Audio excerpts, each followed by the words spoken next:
Halo, assalamualaikum warahmatullahi wabarakatuh. Bertemu lagi bersama saya Babedul di channel Babedul.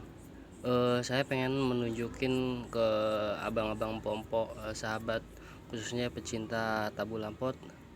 Salah satu koleksi saya ini jambu kristal. Sebelumnya ini jambu kristal memang sering bunga terus rajin, tapi nggak pernah ada yang jadi, selalu rontok. Mungkin masih muda kali ya, terlalu belia kali ya.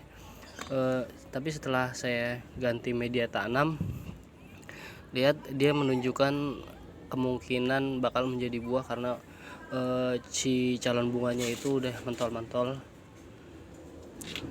Lihat, udah mentol-mentol, banyak banget ya, ada di atas tuh. Look it, yep. Ini saya beli dari kecil di bibit dari Taman Buah Mekarsari. Lukit di atas juga tuh banyak, jadi kemeroyok kayak gini. Mudah-mudahan bisa jadi buah. Next saya akan upload lagi.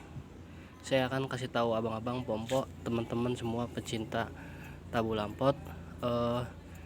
Saya akan share lagi sebulan ke depan apakah bunga-bunga ini menjadi buah atau rontok.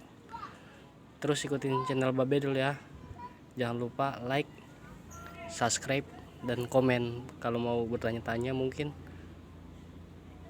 Wassalamualaikum warahmatullahi wabarakatuh.